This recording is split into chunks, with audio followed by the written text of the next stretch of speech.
What is the relationship of my Catholicism to my politics? Where does the one end and the other begin? I said, I'm going to write a piece, and it's going to explain this position on the law.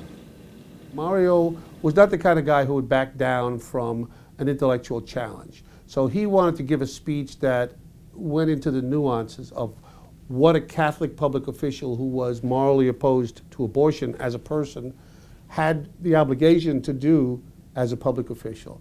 Now, my church and my conscience require me to believe certain things about divorce, about birth control, about abortion. My church does not order me, under pain of sin or expulsion, to pursue my salvific mission according to a precisely defined political plan.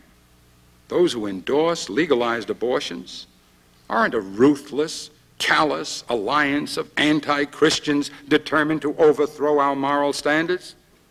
In many cases, the proponents of legal abortion are the very people who have worked with Catholics to realize the goals of social justice set out by popes in encyclicals. So we're flying from Albany to Indiana, to South Bend, and all of us were kidding with him that this is a speech that God was not going to like. It was a prop.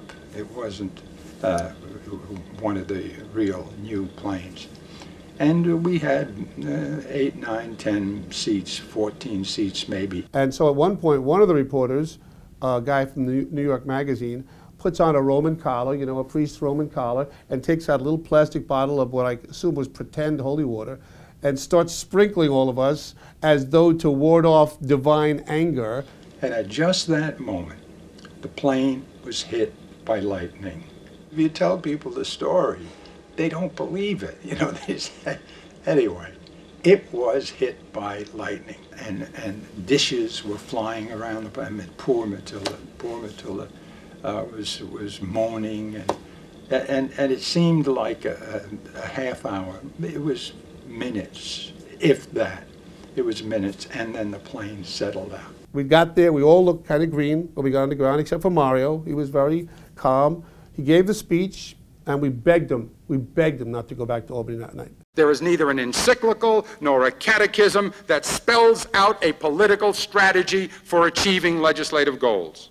We can be fully Catholic, proudly, totally at ease with ourselves, a people in the world transforming it, a light to this nation, appealing to the best in our people and not the worst, persuading, not coercing, leading people to truth by love, and still all the while respecting and enjoying our unique pluralistic democracy.